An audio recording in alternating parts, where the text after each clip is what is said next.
मुंबईच्या समुद्रामध्ये आजपासून सलग 4 दिवस समुद्राला मोठी भरती येणार आहे। तर शनिवारी म्हणजेच 26 जुलैला समुद्रामध्ये 4.67 मीटर इतक्या उंचीच्या लाटा उसळणार आहे, अशी माहिती मुंबई महापालिकेने दिली आहे। भरती काळामध्ये नागरिकांनी समुद्र किनारी जाऊ नये, तसंच या अनुषंगाने प्रशासनाकडून वेळोवेळी देण्यात येणाऱ्या सूचनांचं काटेकोर पालन करावं, असं आवाहन सुद्धा महापालिकेने केलेलं आहे। तर या संदर्भात अधिक माहिती देत आहेत आमचे प्रतिनिधी ओम देशमुख। ओम, पुढचे 4 दिवस मुंबईसाठी धोक्याचे असतील, अतिशय महत्त्वाचे सुद्धा असणार आहे, कारण या 4 दिवसांमध्ये समुद्राला मोठी भरती येणार असल्याचं कळतंय।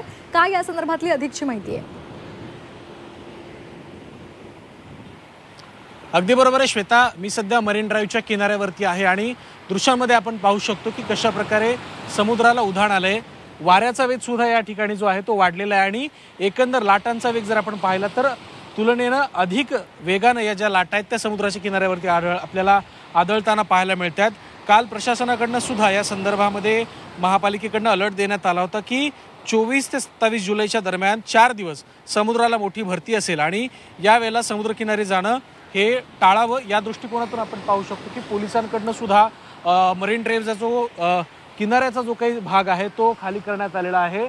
या ठिकाणी कुणीही उपस्थित राहू नये, कोणालाही यामुळे बाधा पोहोचू नये याची काळजी प्रशासनाकडनं घेतली जाते।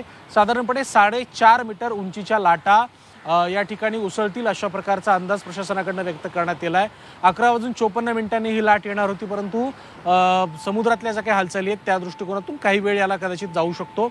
यामुळे या ठिकाणी हे जे काही प्रशासनाकडनं जो काही हाय अलर्टवरती इथे यंत्रणा राबवण्यात आली आहे, खरं तर पोलिसांकडनं हा पूर्ण परिसर जो आहे तो खाली करण्यात आलेला आहे।